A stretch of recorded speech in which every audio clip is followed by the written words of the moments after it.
물리학 하면은 흔히 상대성 이론 같은 거에 대해서 많이 알려져 있는데, 사실상 현대 물리학의 가장 핵심적인 부분은 양자역학입니다. 상대성 이론은 사실은 아주 특별한 경우, 일반적이긴 하지만 아주 특별한 분야에서만 많이 쓰이는 거고, 현대 물리학의 가장 기본적인 그 틀은 양자역학에 있다고 할 수가 있겠습니다. 양자역학은 사실상 이해하기는 어렵지만 적용 범위는 굉장히 넓어서 우리가 흔히 아는 우리가 일상적으로 쓰는 반도체 같은 것은 양자역학이 아니면 도저히 설명할 수 없는, 그 다음에 초전도체 같은, 그러니까 하여튼 지금 우리가 하고 있는 물리학의 거의 모든 내용은 다 양자역학과 관련이 되어 있는데, 그 양자역학의 가장 기본적인 내용 한두 가지만 말씀을 드리도록 하겠습니다. 우선 양자역학의 맨 첫 번째가 양자화, 퀀타이제이션이라고 하는 겁니다.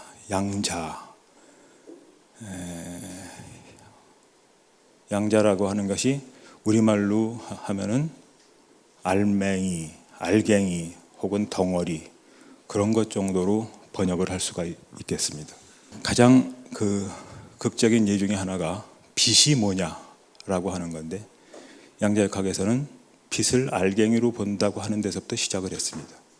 1900년에 플랑크가 플랑크 상수를 발표했는데, 플랑크 상수가 굉장히 작은 숫자예요. 그래서 빛 알갱이의 에너지 입실론이 h 곱하기 진동수 뉴가 되는데, 자세한 내용은 말씀드리지 않겠습니다만, 빛 알갱이 하나의 에너지가 10⁻19승 주울 정도 되는 그런 아주 작은 알갱이입니다. 얼마나 작은 거냐 하면은 가령 33W의 전구에서 열은 나오지 않고 전부 그게 빛으로 나온다고 하면은, 빛 알갱이 하나의 에너지가 이렇게 되니까 33W의 전구에서 나오는 1초 동안에 나오는 빛 알갱이의 수, 양자의 수가 어떻게 되냐면 10의 20승, 1초당, 매 초당 그렇게 계산이 됩니다. 10의 20승이라고 하는 게 이게 지수가 나오면은 감이 없어집니다. 그래서 예를 들어본다면, 여러분이 가령 10의 20승 원을 가지고 있다, 돈으로. 그러면은 그거를 마음이 아주 넓어서 세계에 있는 모든 사람들한테 똑같이 다 나눠준다고 했을 때, 세계 인구를 100억이라고 치면은 100억이 10의 10승입니다. 10의 20승 원을 100억의 사람들한테 다 나눠주면은 1인당 100억 정도가 되는, 그러니까 100억 곱하기 100억이라는 얘기죠. 그 정도의 많은 숫자입니다. 33W의 전구에서 1초 동안에 100억 곱하기 100억 개의 양자가 나오기 때문에 우리는 그것을 알갱이라고 여기지 못하고 그냥 1900년이 될 때까지 살았던 겁니다. 그렇지만 만약에 빛이라는 것이 알갱이가 아니라고 생각한다면 도저히 설명될 수 없는 그런 여러 가지 현상들이 있습니다. 그리고 아주 높은 에너지를 가지고 있는 감마선이 왜 우리에게 위험한가? 적외선은 위험하지 않은데 자외선에서부터 감마선까지의 빛은 왜 위험한가 하는 것도 역시 이 양자역학적으로만 설명이 되는 거라고 할 수 있습니다. 그 알갱이 하나의 에너지가 워낙 크기 때문에 그것이 세포 안으로 침투해서 우리의 유전 정보를 바꿔버릴 수 있다라고 하는 거죠. 그러니까 양자역학이 나오면서부터 세상은 연속적이지 않고 이렇게 불연속적인 알갱이들로 이루어져 있다. 마치 여러분들이 바닷가에 가면 바닷가에서 모래사장을 보면은 그냥 평평한 것 같지만 그건 사실 조그만 알갱이들로 이루어져 있잖아요. 그리고 우리가 마시는 물도 사실은 다 H2O라는 알갱이들이란 말이에요. 그것처럼 너무 미세하면은 그것이 알갱이인 줄 우리가 알아채지 못하지만 사실은 이 세상의 모든 것이 다 알갱이다라고 하는 겁니다. 이거는 사실은 과학의 여러 분야에서 마찬가지 비슷한 상황이 벌어진다고 생각이 됩니다. 과학 철학자 칼 포퍼는 이런 이야기를 했습니다. 과학이 발전한다는 것이 무엇냐라고 하는 것을 얘기하면서 칼 포퍼가 굉장히 감명받았던 한 사건이 있었어요. 이따가 다시 말씀을 드리겠지만 아인슈타인이 일반상대성 이론을 발표하면서 빛이 강한 중력장 근처를 지나갈 때 빛이 휜다는 얘기를 했단 말이에요. 이거는 있을 법하지 않은 일입니다. 빛이 직진한다는 것은, 그러니까 매질이 변하지 않는 한 빛이 공간상에서 직진한다는 건 너무나도 당연한 것인데, 그 당연하다고 생각했던 것이 부정이 될 때 과학은 발전한다. 사실은 그거 말고 우리가 일상적으로 생각할 때는 지구는 평평하다고 생각을 하죠. 그런데 기원전 1세기의 그리스 사람들은 지구가 평평하지 않다는 것을 알게 됐습니다. 지구가 평평하지 않다고 하는 것은 지금 생각하면은 우리가 교과서에서 너무 많이 세뇌를 당했기 때문에 당연한 것으로 받아들일지 모르지만 기원전 1세기에 사람들이 생각할 때는 상당히 충격적인 것이었을 겁니다. 지구가 평평하지 않다고 생각하면은, 지구가 둥글다고 생각하면은 지구의 이 밑바닥에 있는 사람은 왜 공간으로 떨어지지 않는가? 그리고 조선시대 때 서구의 학문이 들어오면서 조선의 실학자들이 정말 궁금해했던 문제 중에 하나가 그 큰 땅덩어리 지구가 왜 아래로 떨어지지 않는가 하는 여러 가지 도저히 설명할 수 없는 문제들이 제기가 됩니다. 그럼에도 불구하고 지구가 평평하지 않고 둥글다고 하는 걸로 생각이 변화하게 되는 거죠. 우리가 너무나도 당연하다고 생각했던 것이 부정이 될 때, 혹은 도저히 그렇지 않다고, 그럴 것 같지 않다고 생각되는 것이 긍정이 될 때 과학은 발전한다고 칼 포퍼는 이야기를 했습니다. 그러니까 이거는 사실 굉장히 많은 과학 분야에서 비슷하게 반복되는 이야기라고 생각이 됩니다. 우리가 생각하기에는 콩 심은 데 콩나고 팥 심은 데 팥나는데, 긴 세월을 보면은 생명이 진화하고, 현대과학에서 발견한 가장 중요한 성과 중에 하나가 세상의 모든 것이 다 진화한다는 것입니다. 그걸 불교에서는 무상이라고 할 수 있겠는데, 생명이 진화하는 것뿐만 아니라 지구가 변화하고 우주의 전체가 다 진화하고 하는 것을 우리는 지금은 당연하게 받아들이고 있습니다. 상대성 이론에서 빛이 휜다는 것이 그렇고, 양자의 과학에서 빛이라는 것이 알갱이라고 하는 것도 그렇고, 그러니까 과학은 당연한 것이 당연하지 않은 것으로 판명이 날 때, 혹은 도저히 그럴 수 없다고 생각했던 것이 사실이라고 확증이 될 때 과학은 커다란 진보를 한다. 우리가 일상생활을 살아보면 여기에 하나 더해서 무언가 세계는 영속할 것 같은 그런 느낌을 받는데, 이건 과학 이야기는 아니고 불교 얘기입니다만, 세계의 모든 것은 재행은 어느 것 하나도 예외가 없이 무상하다라고 하는 것은 우리의 세계관을 내 큰 진보를 가져오게 하는 그런 일이라고 생각할 수가 있겠습니다. 빛은 우리가 분명히 파동이라고 생각했었는데, 그것이 입자라고 하는 것을 알았단 말이에요. 그리고 빛이 입자라고 생각하지 않으면 도저히 설명할 수 없는, 조금 아까 말씀드린 광전 효과 같은 것들을 보았단 말이에요. 그러면은 빛은 정말 입자인가 파동인가 라고 하는 문제가 생겨나게 됩니다. 그것을 이중성의 문제라고 합니다. 고전역학에서 이게 왜 양자역학이 생겨나면서 충격적인 일이 됐냐면, 고전역학에서 입자는 파동하고는 완전히 다른 어떤 그 속성을 가지고 있습니다. 예를 들면 여기 있는 이거는 입자입니다. 입자는 내가 던지면 날아가는 거예요. 날아가면서 이것의 에너지가 함께 갑니다. 근데 파동은 입자와는 다르게 제가 지금 말하는 이 음성, 이게 이제 파동입니다. 과학적으로 본다고 하면은 성대가 떨립니다. 성대가 떨려서 여기에 있는 공기가 진동을 하고 그 진동하는 것이 여러분의 귀에 들어가고 그 귀에 있는 고막이 그 떨림을 감지하고 그 감지된 것이 신경을 타고 뇌로 들어가고 뇌에서 그걸 받아들여서 소리라고 해석을 합니다. 과학적으로는 그렇습니다. 그러니까 여기서 다시 우선 뭐를 딱 캐치할 수 있느냐 하면은 여기 이런 공기의 떨림이 있다는 것 자체가 그대로 소리는 아니다. 그것이 소리라고 최종적으로 판단하는 것은 우리의 뇌다. 더 크게 말하면 우리의 마음이다. 그런 얘기도 할 수 있겠죠. 그런데 다시 이야기로 돌아가서 만약에 이 공기의 떨림, 여러분의 귀에 들어가는 것이 제 목젖에 있는 공기였다고 하면은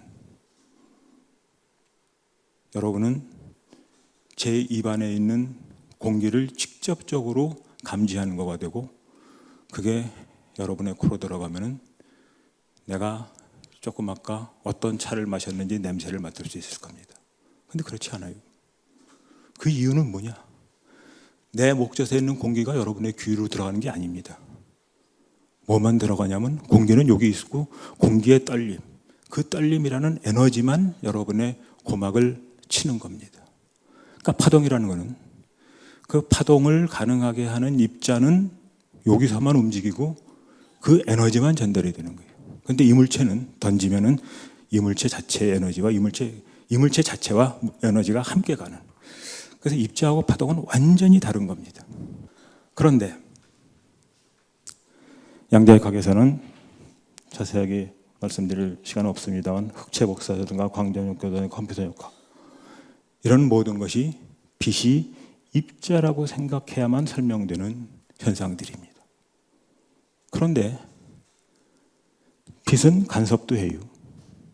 그리고 전자, 물질파 이런 것들도 다 간섭을 합니다. 이거는 파동이라는 거예요. 오스트리아의 빈대학에서는 입자에 의한 이중간섭 실험을 원자량이 108인 것까지 성공시켰습니다. 그러니까 이놈도 고전역학적으로 보면 입자라고 생각이 됐던 이놈도 양자역학적으로 보면 그것의 파동성을 가지고 있는 겁니다. 그리고 우리는 확실히 파동이라고 생각했던 빛도 이렇게 입자적인 성질을 가지고 있는 겁니다. 그러면은 도대체 빛은 입자인가 파동인가 하는 문제가 생겨납니다. 이렇게 물어보는 것 자체가 사실은 고전적인 사고의 틀입니다. 다시 말하면 어떤 한 물체는 그 물체의 결정적인 속성을 고정된 결정적인 속성을 가지고 있다고 생각하는 것이 고전 물리학의 기본적인 과정입니다. 그리고 그러한 과정이 양자역학이 나오기 전까지는 한 번도 무너져 본 적이 없습니다.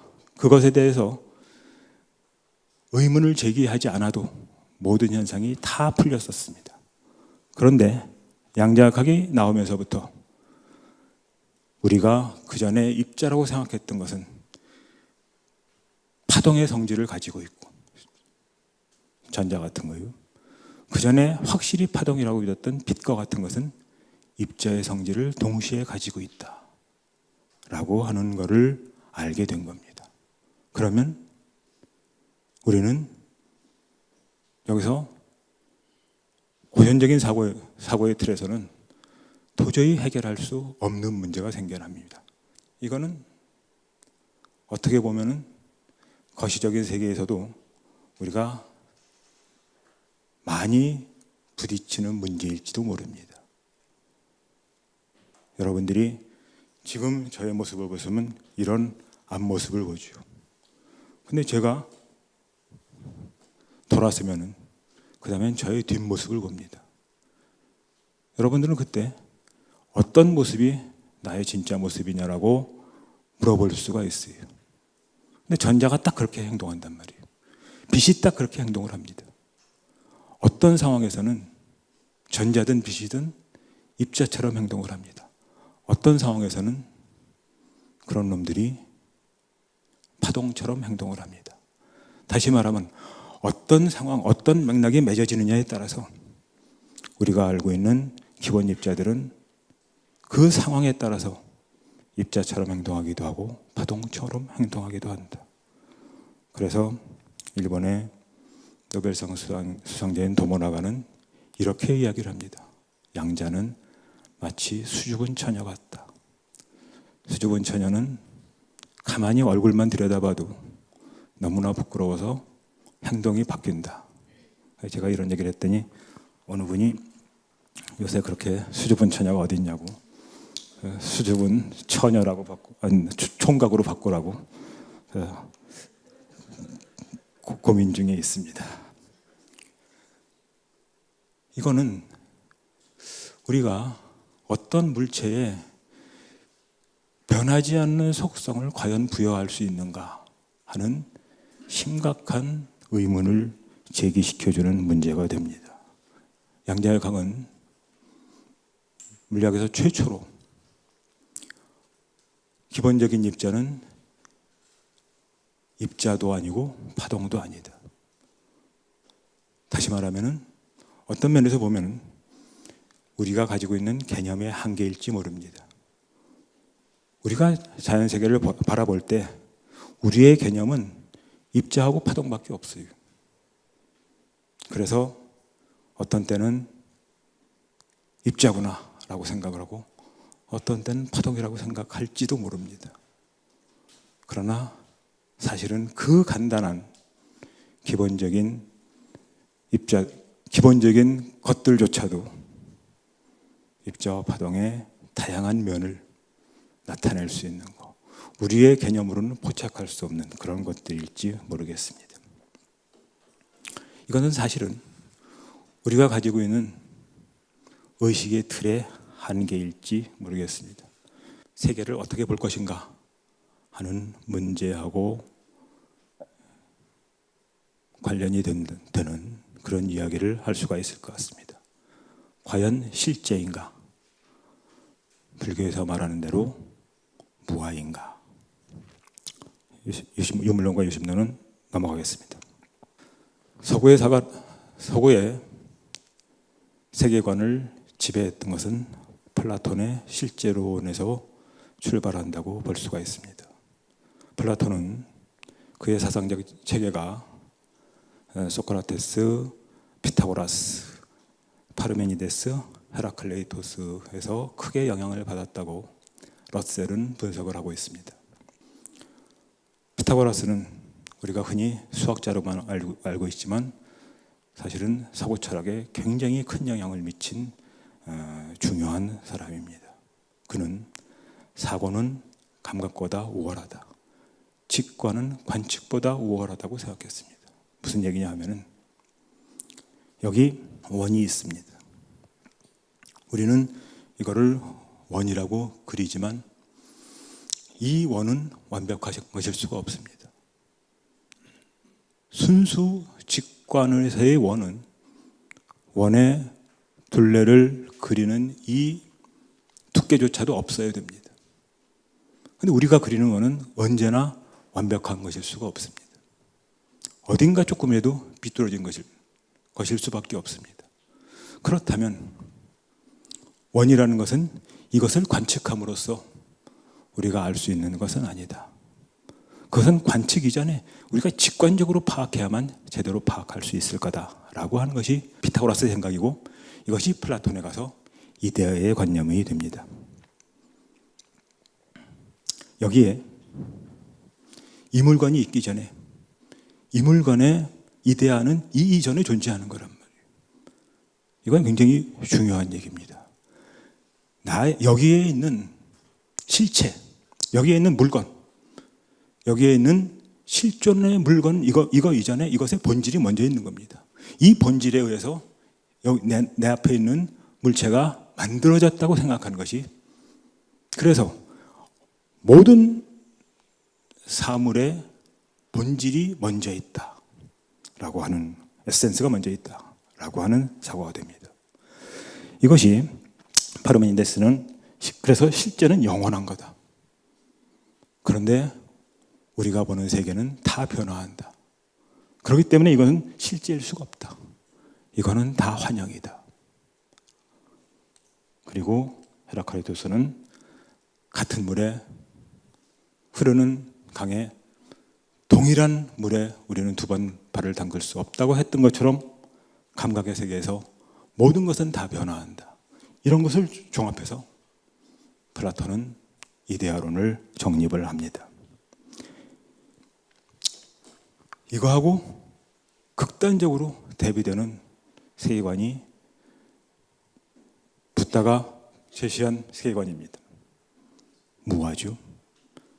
긴 설명은 시간 관계상 못하겠습니다만, 일체의 세계를 둘러볼 때 우리는 모든 것이 다 무상할 수밖에 없다고 생각할 수밖에 없다.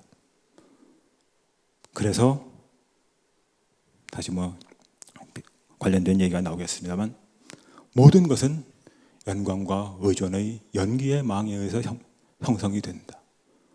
그렇기 때문에 그 연기의 망에서 형성된 것은 결코 영원할 수 없다. 그러면 왜 영원할 수 없느냐? 왜 무상이냐? 무상의 근본적인 이유는 무아입니다. 무아. 이때 아는 물론 나라는 말로 해석할 수도 있고 아트만의 음역일 수도 있습니다. 아트만, 자성이라는 게 이제 불교에서는 크게 두 가지로 쓰이는데, 자기 스스로의 변치 않는 고정된 본성을 얘기합니다. 자성이라는 것이 없는 존재다. 나뿐만이 아니라 일체의 법이 다 무아다. 무아인 존재이기 때문에 그것은 혼자서 설 수 없다. 그래서 노경에서는 부처님이 이렇게 말씀을 하십니다. 하나의 갈대는 저 혼자서 쓸 수 없다. 다른 갈대와 의지하면서 연관의 관계를 맺었을 때 갈대의 묶음이라는 것이 비로소 형성되는 것이 가능하다고 말씀을 하십니다. 이것이 상호 연관과 의존의 관계, 연기의 관계, 연기에 의해서 성립하는 우리의 세계입니다. 그래서 그런 연기에 의해서 형성된 것은 언제라도 또 그 인연이 흩어지면은 없어질 수밖에 없는 것, 무상한 존재, 그런 것이 됩니다. 그 중에서 특별히 중요한 것이 그런 의존과 연관의 관계에서 나에게 나타나는 세계는 뭐냐라는 것이고, 그것과 관련된 오늘 말씀드리려고 하는 상입, 장발의 이야기를 조금 하겠습니다. 나에게 나타나는 세계. 만약 지금 양자역학에서 여기 있는 이놈은 입자도 아니고 파동도 아니다라고 했어요. 이게 어떤 땐 입자고 어떤 땐 파동이란 말이에요. 나에게는 왜 그렇게 나타나는가? 이놈은 입자라든가 파동이라든가 하는 하나의 변치 않는 고정된 본성을 가지고 있지 않음에도 불구하고 왜 나에게는 이것이 어떤 땐 입자이고 나타나고 나에게는 파동으로 나타나는가? 그것은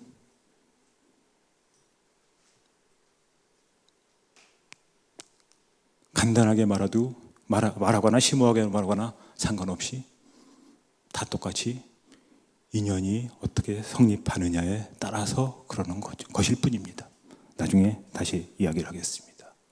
내가 이 물체와 어떤 관계를 맺으면서 이 물체를 보느냐에 따라서 이 물체는 나에게 입자로 보이기도 하고 나에게 파동으로 보이기도 한다. 그 물체는 결정적인 입자의 성질이 있는 것도 아니고 결정적인 파동의 성질이 있는 것도 아니다.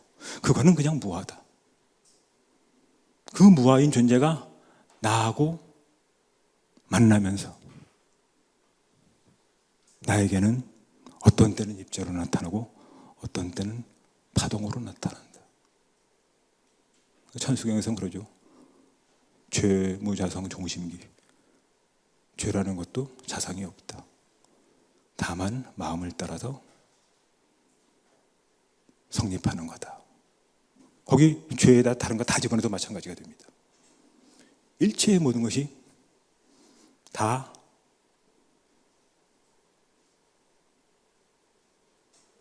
자성은 없다. 그것에 결정적인 변치 않는 성질이 있는 것이 아니다. 그것은 나에게 그렇게 나타나는 거다. 그렇기 때문에 제가 어느 불교대학 강의를 하면서 아주 초창기 얘기입니다.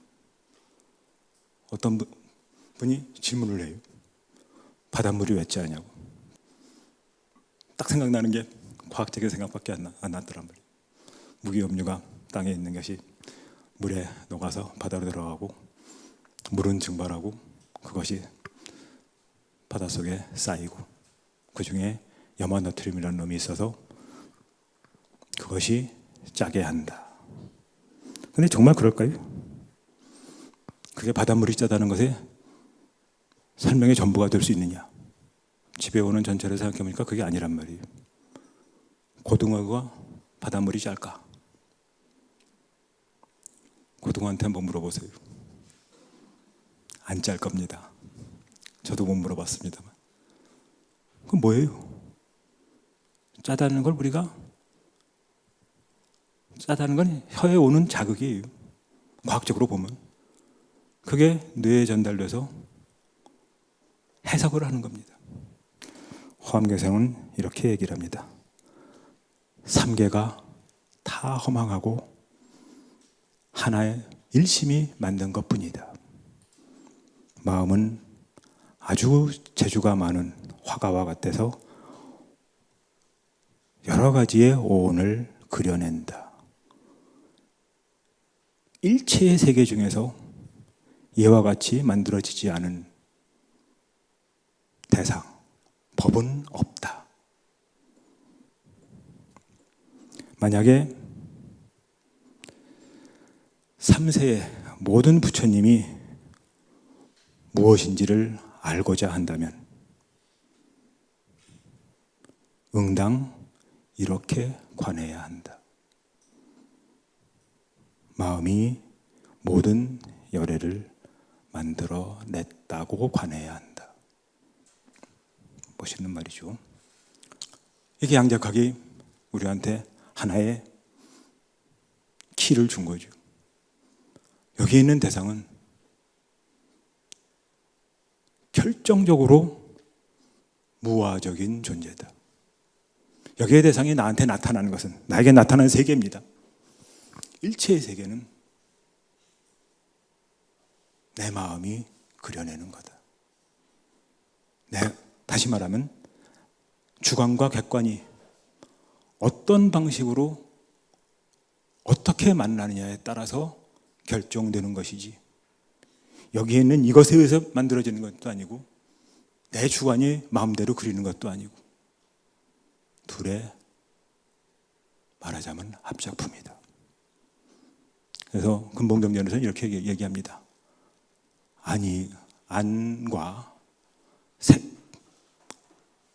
안과 색이 있어서 이 둘에 의해서 안식이 만들어진다. 그것이 삼계죠. 금강경에서는 일체유의법이 꿈과 같고 환상과 같고 물거품과 같고 이슬과 같고 번개와 같다. 응당 이렇게 관해야 한다라고 말씀하신 것도 같은 내용이라고 생각이 됩니다.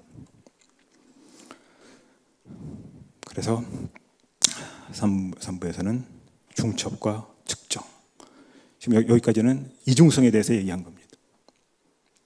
근데 양자각은 이중성이라고 하는 특징도 있지만 측정, 중첩, 특히 중첩 상태의 측정, 이런 것들에 관한 아주 특별한 우리의 현상, 우리가 일상적으로 살아가는 세계에서는 만나기 어려운 그런 현상들을 보여줍니다. 측정 중에서 우리가 일상적으로 하는 측정 중에 하나가 무슨 측정하십니까? 은행 카드를 가지고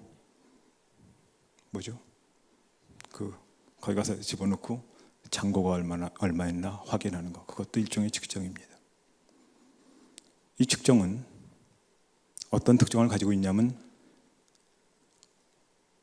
그 측정하는 행위에 의해서 측정 대상이 변하지 않아야 한다는 전제를 가지고 있습니다. 그래야만 측정이라는 것이 의미가 있습니다. 내가 은행에 가서 잔고를 확인했는데 300만 원이었던 잔고가 내가 그거를 잔고 확인을 했다고 하는 그 행위 때문에 270만 원이 되고 어떤 데는 330만 원이 되고, 그러면 재밌긴 하겠지만 신뢰할 수 없는 사회가 됩니다. 근대 과학은, 우리의 과학에서의 측정형이라고 하는 것은 측정 대상을 변화시키지 않는다는 것을 전제로 합니다.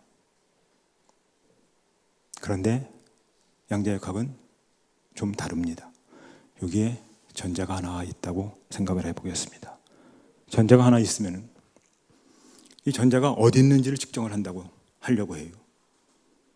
이게 전제가 여기 있는데 어디 있는지 측정하려고 하면 여기서 뭐가 나와야 돼요. 여기서 빛이 나와야 돼요. 그래서 빛을 쪼입니다. 빛을 쪼이면은 여기서 전자에 맞고 빛이 튕겨서 측정 장치로 들어갈 거예요. 그냥 눈이라고 하겠습니다. 내 눈으로 들어가는 거예요. 그러면 나는 전자가 여기 있구나 하는 것을 알게 됩니다.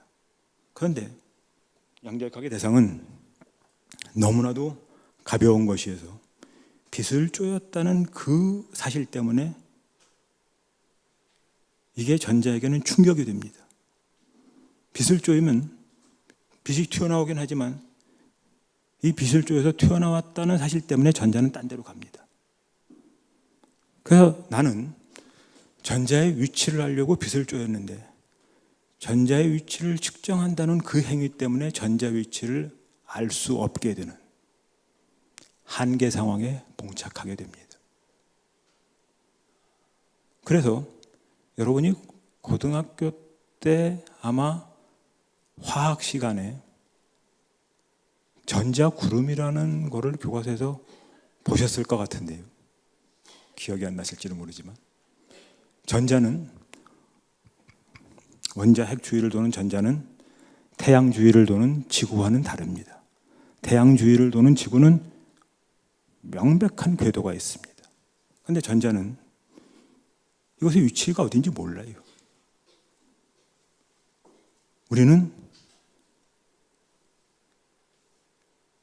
우리가 이것의 위치를 모르는 이유는 어떠한 방식을 쓰더라도 이것의 위치를 알아낼 수 있는 방법이라는 것은 존재하지 않습니다. 그거는 실험의 한계가 아니라 원리적으로 불가능합니다. 그거를 양자역학에서는 불확정성 원리라고 합니다만, 어쨌건 우리는 여기서 측정을 하게 되면 측정을 했다는 행위 때문에 그것의 어떤 물리적인 속성을 알 수 없게 되는 그런 한계에 이르게 됩니다. 그래서 양자역학에서는 오직 확률적인 예측만 가능한 것. 양자역학의 세계라고 하면은, 그래서 양자역학의 두 야구팀이 경기를 할 때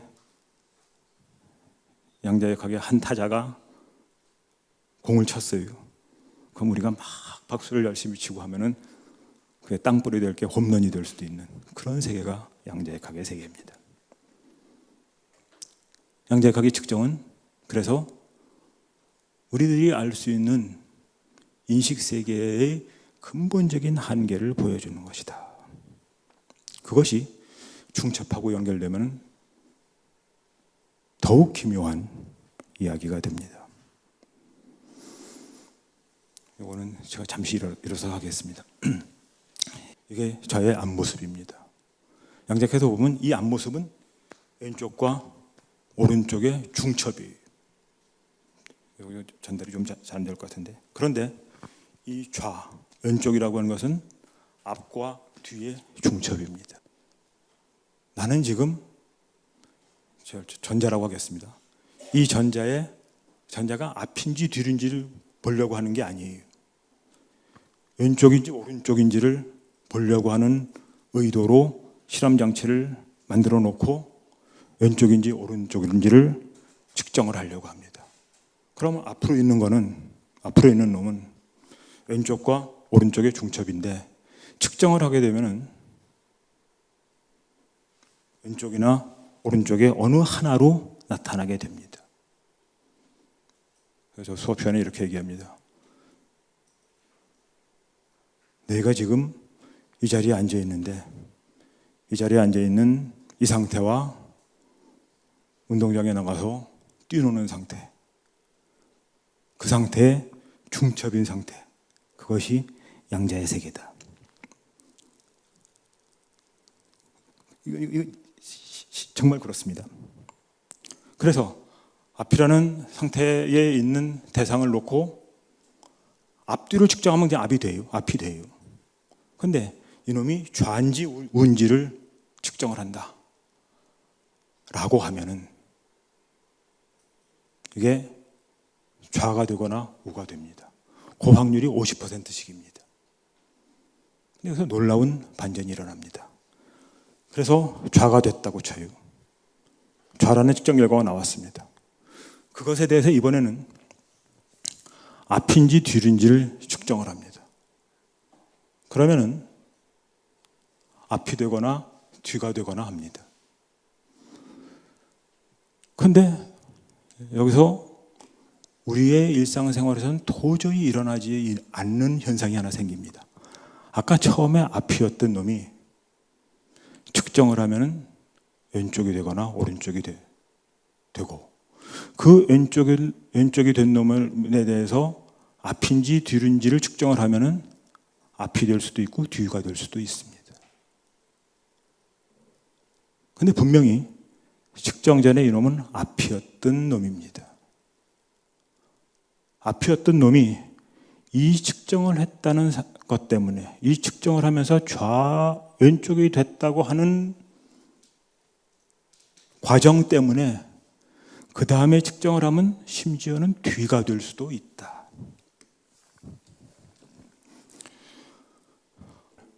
좌파와 우파라고 생각하면 부자가 좌파인지 우파인지를 봤어요. 근데 좌파인 것 같아요. 좌파인 것처럼 보여. 근데 이 측정을 한번 하고 나면은 부자인지 가난한지를 보면 이 사람이 가난해질 수도 있다. 이게 양자의 각에서의 측정입니다. 중첩. 물리적으로는 앞뒤와 좌우의 성질을 다 규정할 수 없다. 더 극적인 것은 이 측정에 의해서 앞이라는 상태가 좌우로 바뀌는 과정을 한번 거치면서 심지어는 앞의 상태가 뒤의 상태가 될 수도 있다. 측정은 대상을 바꾼다 하는 것입니다. 다시 말하면은 우리가 알고 있는 물리학의 기본 입자들은 두 가지 속성을 동시에 가질 수 없고, 그렇다면은 서구 철학의 완강했던 전제, 실제라고 하는 것을 우리는 더 이상 주장할 수가 없을 거다. 우리는 양자의 각을 보면서 심지어는 정신적인 혼란을 느끼기까지 합니다. 우리가 그토록 믿어왔던 본질이라는 개념이 더 이상 성립하기 어렵다. 우리가 너무나도 당연한 것으로 생각했던 궤적이라는 개념, 전자 구름에서 전자는 태양 주위를 도는 지구처럼 궤적에 있는 것이 아니라 단지 어디에 있을지 확률만으로 나타나는 존재. 다시 말하면 우리가 너무나도 당연한 것으로 생각했던 물체의 궤적이라는 개념을 우리는 더 이상 양자의 각에서는 유지할 수 없게 되는 상황에 봉착하게 됩니다. 물체를 기술할 때 궤적과 같은 너무나도 당연했던 개념을 유지할 수 없다는 것은 우리가 지금까지 가지고 있었던 세계에 대한 사고의 틀이 제대로 세계를 포착하지 못한다. 그리고 그것은 명백한 한계가 있다 하는 것을 느끼게 되는 것이라고 생각이 됩니다. 우리가 흔히 상대론 하면은 아인슈타인의 상대론만 얘기합니다만 사실은 뉴턴 역학의 한 요소였던 갈릴레이의 상대론이 먼저입니다. 그와 관련해서 뭐 상대론 얘기를 하는 게 아닙니다만 연관되는 것에서 얘기합니다. 여기 있는 이 물체는 속도가 뭐냐라는 것을 질문할 수 있습니다. 당연히 0인 것을 왜 물어보느냐라고 생각하실지 모르지만 이거는 누가 보느냐에 따라서 달라지는 겁니다. 왜냐? 이 물체는 지구랑 같이 움직이는 물체예요. 지구가 얼마나 빨리 달리는지 아십니까? 지구하고 태양 사이의 거리는 빛이 500초 달려오는 정도의 거리입니다. 어마어마하게 먼 거리예요. 그 먼 거리를 지구는 1년에 한 바퀴 돕니다. 계산을 해보면 지구의 태양 주위를 도는 공전 속도는 초속 30km 정도 됩니다. 30km면 꽤 빠릅니다. 만약 여러분이 초속 30km가 되는 무언가를 타고 대전을 간다면 5초면 갑니다. 부산도 15초면 갑니다. 근데 지구는 그렇게 달리는 거예요. 이 물체를 내가 보면 당연히 정지해 있는 거지만 지구 바깥에 있는 어떤 존재가 본다고 하면 이건 초속 30km 달려가는 거예요. 누가 보느냐의 문제입니다. 이 물체의 속도는 정해져 있는 게 아니에요. 고전 물리학에서도 이렇습니다. 그 물리학은 답이 하나가 있다라고 많이 생각합니다만 절대로 그렇지 않습니다. 내가 보면 정지해 있는 거고 지구 바깥에 있는 사람이 보면은 초속 30km를 어마어마한 속도로 가는 거예요. 이 물체를 정지해 있다고 우리가 당연히 생각하는 유일한 이유는 우리는 언제나 이 물체와 같이 이 땅에 붙어서 가니까 그거밖에 없습니다. 따라서 이거는 너무 특별한 예라서 이상하다고 생각하시는 분이 있으면 기차를 타고 가는 사람이 마시는 물, 기차 안에 있는 사람이 보면은 정지해 있는 겁니다. 근데 기차 바깥에 있는 사람이 보면 시속 100km로 날아가는 겁니다. 그때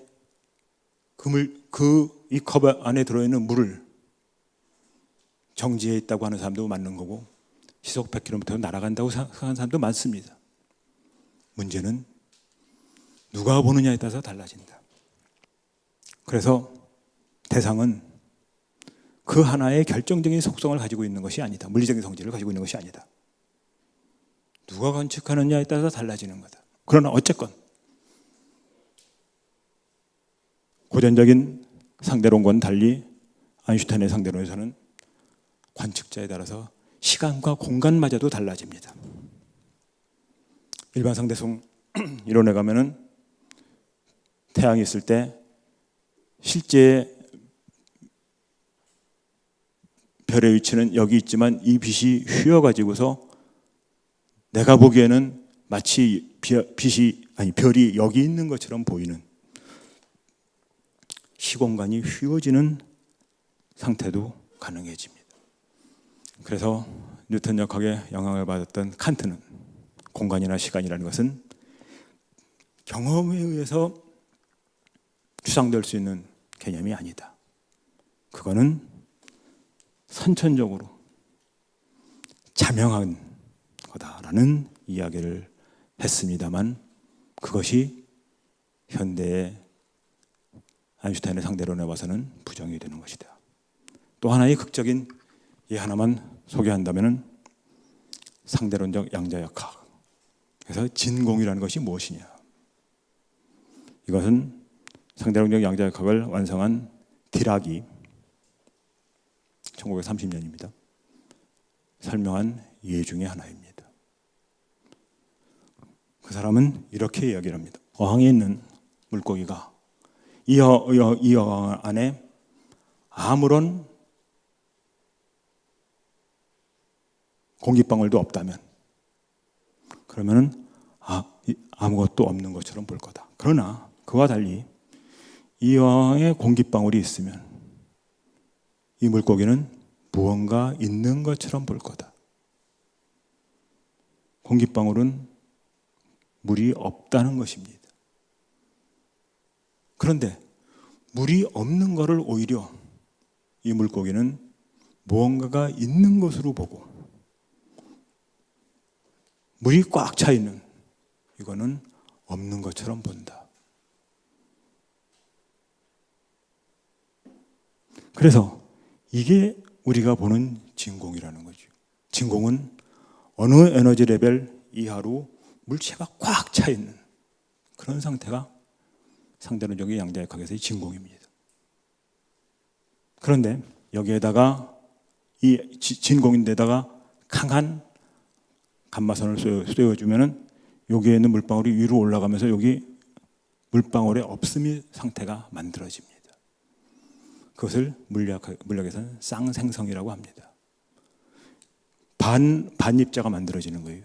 입자와 반입자가 동시에 만들어집니다. 고에너지를 쏘아주면 입자와 반입자가 동시에 만들어지고 그 반입자는 우리가 지금 사는 이 우주에서는 대단히 불안정하기 때문에 아주 짧은 거리를 이동을 하면서 입자하고 만나서 다시 고에너지의 감마선을 내줍니다.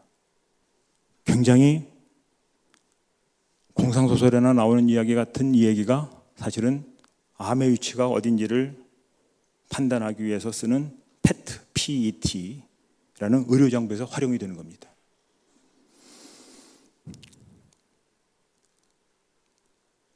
감마선이 나오면서 암덩어리에다가 이걸 갖다 붙이는 하여튼 그런 게 있습니다. 갖다 붙여놓으면은 여기서 감마선이 나오면서 반입자를 만들어냅니다.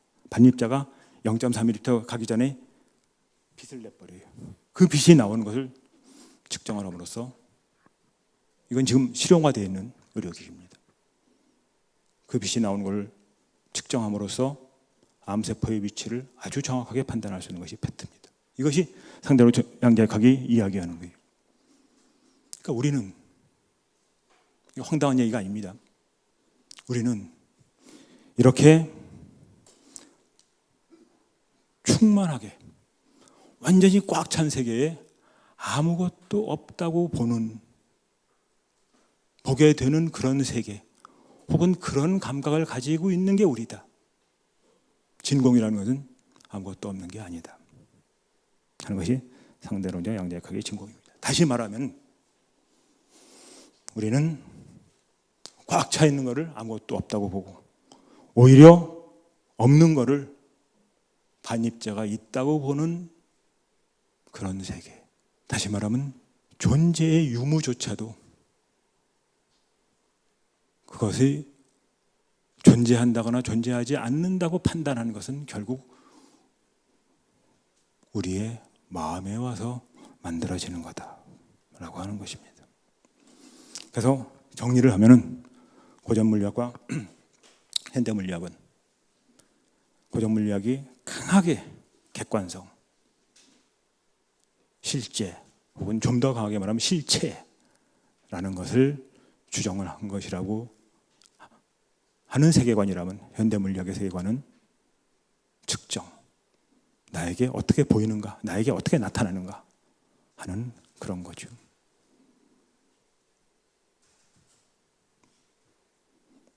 양자역학으로 이야기를 한정한다면 불확정성 원리에 의해서 우리는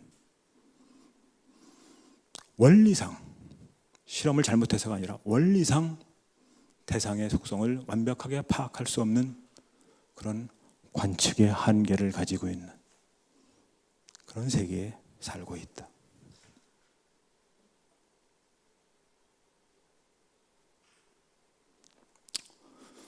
일수사견이라고 하죠. 여기 하나의 물이 있는데 우리는 이거를 뭐라고 생각합니까? 마시는 걸로 생각합니다. 물고기는 그 물을 자기가 사는 집이라고 생각한다. 천상에 있는 사람은, 천인은 아름다운 보석이라고 생각하고 아귀는 고름이라고 생각한다. 하나의 물은, 이게 분명히 하나의 물인데 이 물을 인간이 보느냐, 뭐였죠? 물고기가 보느냐, 천인이 보느냐, 아귀가 보느냐에 따라서 네 가지의 다른 견해가 생긴다. 만 사람이 있으면 만 사람의 경계가 생기는 것이 대상이다. 그거는 우리의 마음이 세계와 접하면서 우리의 마음이 만들어낸 것이 우리가 보는 세계이기 때문이다. 그것이 나에게 나타나는 세계다. 제가 좋아하는 예 하나를 시간이 없지만 말씀을 드리겠습니다. 여기 물방울이 있고 여기 물방울이 있어요. 내 눈이 지금 여기 있습니다. 여기에 해가 있겠죠. 해에서 흰빛이 나옵니다. 흰빛이 물방울에 닿아서 굴절하면서 여러 개의 빛으로 바뀝니다. 그것이 반사를 하고 다시 여기서 굴절하면서 일로 옵니다. 이 물방울은 빨주노초 파남보의 모든 색깔을 다 뿜어냅니다. 이 물방울도 빨주노초 파남보의 모든 색깔을 다 뿜어냅니다. 그런데 태양이 여기 있고 이 물방울은 여기 있고 이 물방울은 여기 있고 내 눈은 여기 있다고 하는 관계가 성립하기 때문에 내 눈은 여기에서 나오는 물방울의 빨간색만 보게 됩니다. 내 눈은 여기서 나오는 물방울의 보라색만 보게 됩니다. 그래서 나는 하늘의 이 부분이 빨강색이라고 생각하고 하늘의 이 부분을 보라색이라고 생각을 합니다.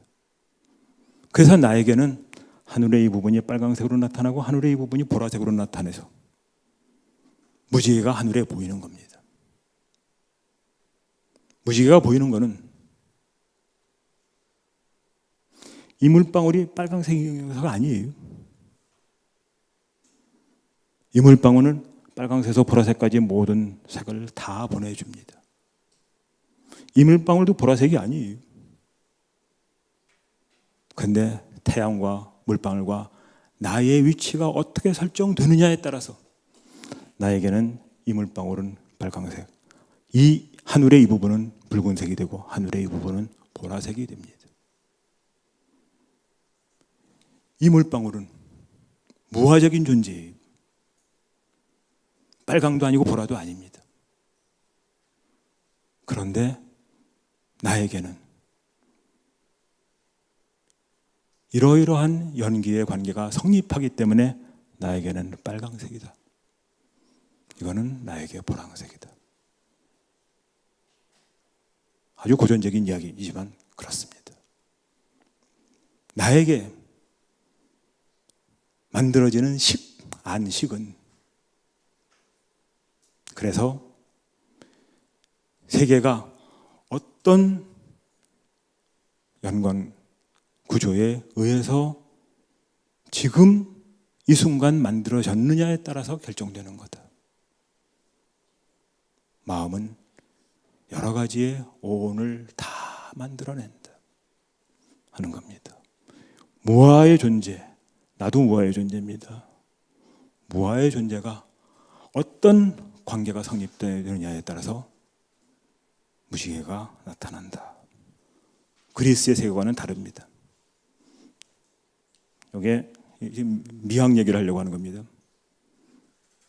과학자보다 철학자들이 세계의 주관성에 대해서 훨씬 더 먼저 깨닫기 시작을 했습니다. 이게 왜 아름답습니까? 높이, 비례, 그런 것들이 조화를 이루어서 아름답다. 이게 왜 아름답습니까? 그리스 사람들은 하나의 존재의 아름다움 이전에 아름다움이라는 본질이 있다고 생각을 했어요. 그래서 그거는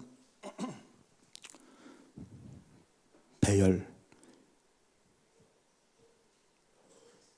또 그 대칭성, 조화, 그런 여러 가지의 미적인 요소를 갖추었을 때 우리는 그것을 아름답다고 본다고 생각을 했습니다.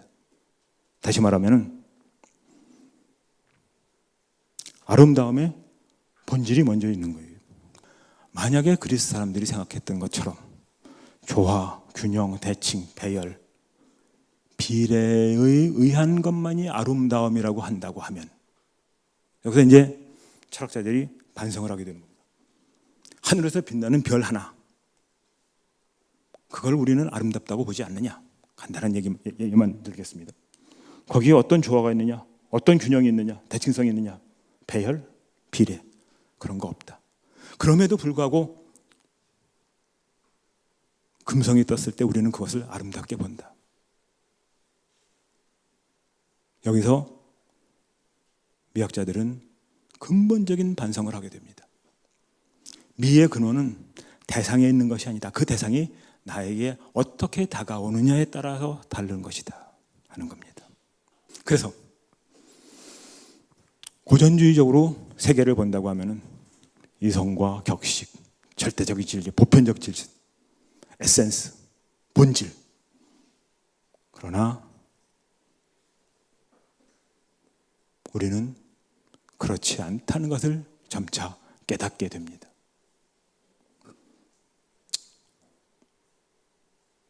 가령 제가 조금 아까 슬쩍 넘어갔었는데 윤동주의 별에는 밤에서 계절이 지나가는 하늘은 가을로 가득 차 있습니다. 이건 문장도 틀렸어요. 어법에 맞게 하려면 계절이 지나가는 하늘은 가을로 가득 차 있습니다라고 얘기해야지 문장도 맞아요. 근데 그렇게 하면 재미가 없단 말이에요. 그건 아름다움이 아닙니다. 아름다움은 격식, 어떤 보편적 질서가 반드시 아름다움의 전제 조건이 아니다. 전복, 상대적인 거. 다시 말하면 나의 세계에 나타나는 게 아름다움이지, 대상이 아름답기 때문에 아름다움의 본질에 유사하기 때문에 나에게 아름다운 것은 아니다. 시 하나 소개하면 내가 그의 이름을 불러주기 전에는 하나의 몸짓에 불과했다. 그 이름을 불러줬을 때 그 대상은 나에게 와서 꽃이 되는 거예요. 시의 아름다움이 사실은 저는 이거라고 생각합니다. 저는 극단적으로 시인은 시를 완성하지 않는다. 시인은 시를 쓸 뿐, 그 시를 완성하는 것은 그것을 읽는 나 자신이겠죠. 넘어가겠습니다. 하나만 더 얘기하면 이게 말이 됩니까? 소매가 길은데 하늘이 왜 넓어요? 이성으로서는 판단이 안 되는 이야기입니다. 근데 소매는 길고 하늘은 넓고 이성으로 맞는 이야기, 문법에 맞는 이야기를 쓰면은 아름다움이 사라져요. 오늘 하려고 하는 상입과 장발. 상입, 화음에서 나오는 얘기죠. 상호 침투입니다. 뭐가 상호 침투냐? 연기에 의한 상호 침투입니다. 지금 제가 왜 이야기합니까? 여러분이 하나도 없는데 제가 얘기를 하면 미친놈이죠. 제가 얘기하는 거는, 얘기하는 이 행위 안에는 여러분이 이 안에 들어와 있는 겁니다. 또 제가 얘기하지 않는데 여러분이 이렇게 가만히 있으면 뭐 그럴 수도 있겠지만 할 일 없이 한심한 얘기죠. 지금 이 순간 여기에 있는 여러분하고 저, 또 여러분 상호 간에는 서로 침투가 되어 있습니다.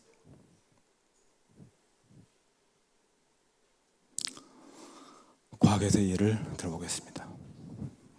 다시 또 물인데 오늘 물 얘기를 많이 합니다. 물이라는 것이 수소 2개하고 수소 원자 2개하고 산소 원자 하나가 만나서 물이 됩니다. H2O. 그런데 그 물에는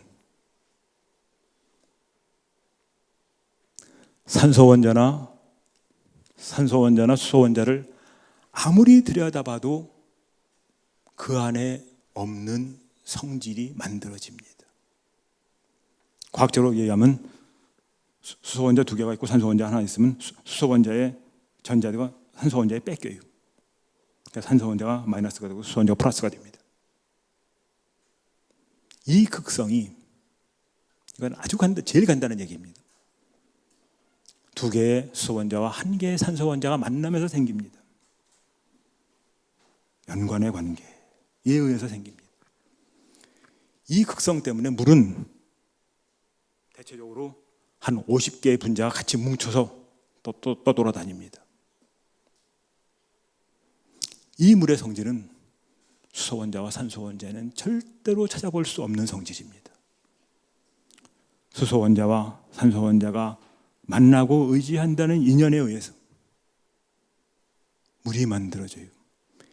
이 간단한 원소에서조차도 수소 원자와 산소 원자에는 없는 새로운 속성이 창조적으로 발현이 됩니다. 하나 더 얘기하겠습니다. A, N, D가 만나서 AND가 돼요. 똑같은 얘기입니다. A라는 단어 아무리 뜯어봐도 그리고라는 개념이 그 안에 없습니다. A와 N과 D가 만나서 서로 연관의 관계를 성립하면서 AND라고 하는 개념이 만들어집니다. 그 단어들이 모여서 문장을 만들 때 AND라고 하는 단어에는 없는 더 복잡한 개념이 문장에서 만들어집니다. 근본경전에서는 이렇게 말씀하십니다. 이게 16비유경인가 그런데 수레에 대해서 말씀하십니다. 바퀴와 축과 반지와 손잡이가 만나서 수레를 만들어낸다. 이것이 인연화합을 함으로써 수레라는 개체가 만들어지고 수레라는 관념이 만들어지고 수레라는 단어가 생기게 됩니다. 우리 몸, 가옥, 목재에 연하고 풀에 연하고 볏짚에 연하고 공간에 둘러싸여서 가옥이라는 명칭을 얻게 된다. 그것처럼 뼈에 연하고 근육, 피부, 공간에 의해서 신체가 만들어진다. 아까 말씀드렸던 노경의 이야기. 세계에 갈 때가 서로 서려고 할 때 서로 의지하여야 서게 되는 것과 같다. 만일 그 하나를 버려도 둘은 서지 못하고 그 둘을 버려도 하나는 서지 못하듯이 서로 의지하여야 된다. 이때 중요한 것은 하나에 갈 때는 설 수 없는 무화적인 존재입니다. 그 무화적인 존재가 셋이 모여서 갈대의 묶음을 만들면 A와 N과 D가 만나서 AND를 만들면서 AND가 형성이 되면서 A와 N과 D에는 없던 창발적인 속성이 나타난다. 문장이 그렇고 수레가 그렇고 집이 그렇다. A, N, D를 나누면 그 안에 그리고라는 개념은 우리가 찾을 수가 없다. 그래서 부처님은 이런 얘기를 하십니다. 나무를 비벼서 불을 구할 때 나무가 있은 뒤에야 불이 생기는 것과 같다. 그러나 불은 나무에서 나온 것도 아니요 나무를 떠난 것도 아니다. 어떤 사람은 나무를 쪼개서 불을 찾으려고 하지만 불을 얻지 못한다. 그것은 모든 인연이 모인 뒤에라야 불이 있기 때문이다 라고 말씀을 하십니다. 그 인연이 모이면서 나무에서는 찾을 수 없는 불이 나오는 거예요. 나무를 떠난 건 아닙니다. 나무가 있어야만 불이 있지만 나무를 봐서는 불이 나올 수 없다. 이게 창발입니다. 그래서 세계는 구성 요소의 합으로 세계를 설명할 수는 없다. 분명히 나무와 나무를 비벼서 불이 나오지만 그 불은 나무에 있는 게 아니다.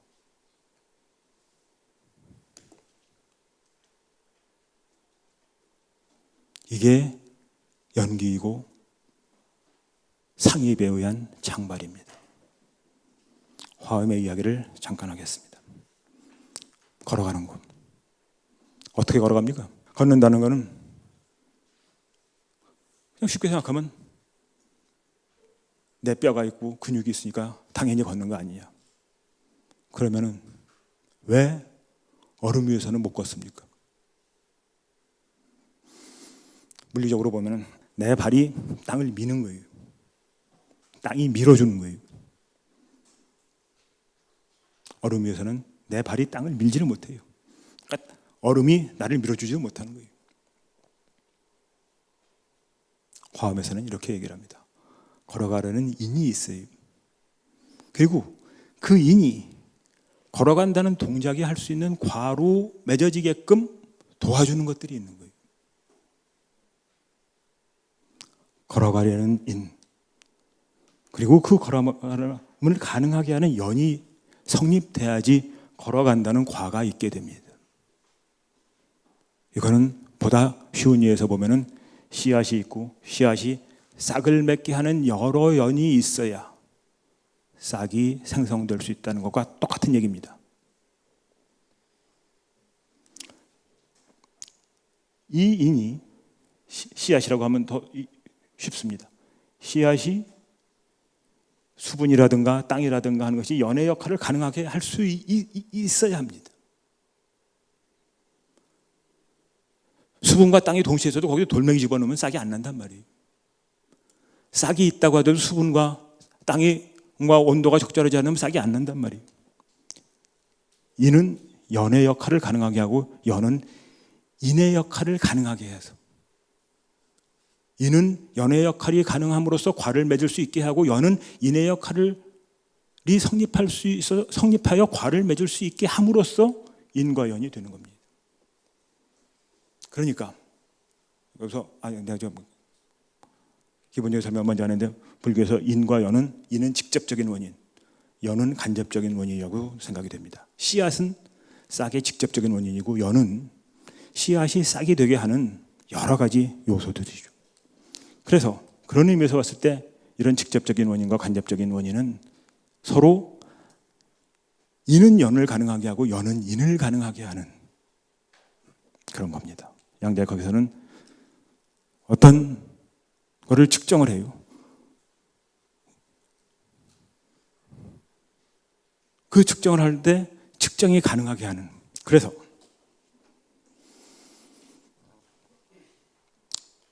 씨앗과 물, 싹, 걸어가려는 의지와 땅과 걸어감 이런 걸 볼 때 이는 연의 작용을 통해서 인으로 성립을 하는 겁니다. 연은 인의 작용을 통해서 연으로 성립하는 겁니다. 그래서 인과 연은 상입의 관계를 유지해야 한다. 인과 연은 그것이 과로 맺어지기 전에 이미 서로를 가능하게 하는 그런 가능성을 그 안에 상대를 포섭하고 있다. 그래서 연을 가능하게 하는 것은 인이고 인을 가능하게 하는 것은 연이고,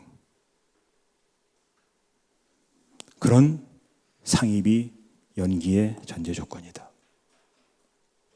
그럼으로써 그렇게 상입하는 연기에 의해서 그 이전 단계에서 없었던 새로운 속성이 이후에 발현되는 과정에 의해서 우리 세계에서는 기적이 일어납니다.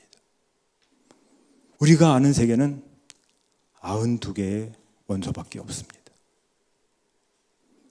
근데 이 세상이 얼마나 다양합니까? 92개의 원소밖에 없는 이 세상에서 원자들이 모여서 분자를 만들고, 분자가 모여서 생명물질, 세포 같은 거 쫙 만들어서 하나의 생명체가 만들어지는데, 이 하나하나의 도약의 단계마다 앤드나 수레나 H2O 등에서 보았던 것처럼 그 이전 단계 혹은 요소들에서는 없었던 새로운 성질이 창조적으로 발현이 됩니다. 그래서 인간이 모여서 오늘 이것처럼 이렇게 모이기도 하고 사회와 문화와 문명을 만들어냅니다. 이 창조적 발현의 속성 때문에 사회와 문화와 문명이라고 하는 것은 개개의 인간을 아무리 들여다봐도 그 안에서는 발견할 수 없는 역사적 맥락이 그 안에 들어있게 되죠. 결국은 전부 다 관계망 속에서 나타나는 겁니다. 간단하게 넘어가겠습니다. 그래서 마지막입니다. 우리는 걸어간다는 아주 간단한 행동에서조차도 나의 의지와 땅 사이에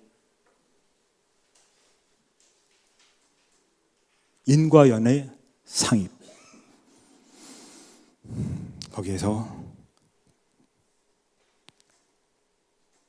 새로운 뭔가가 나타난다. 그것은 물, 앤드, 문장, 수레, 집에서 마찬가지다.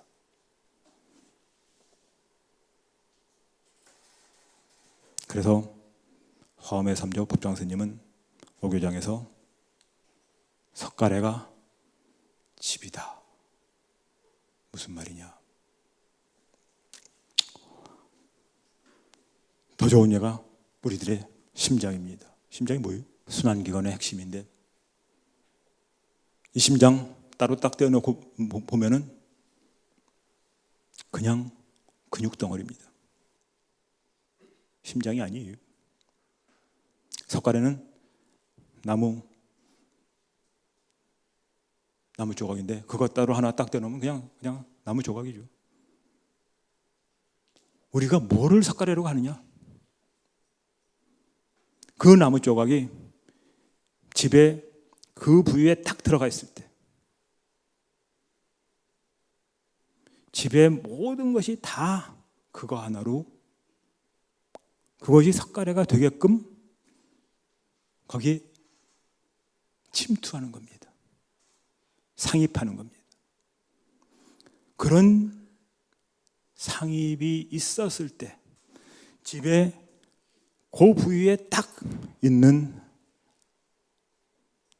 나무를 우리는 석가래라고 합니다.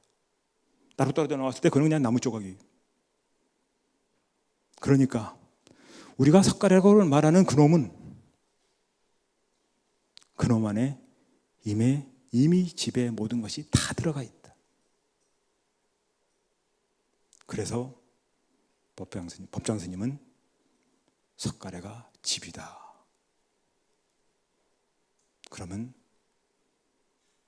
심장 하나가 나주,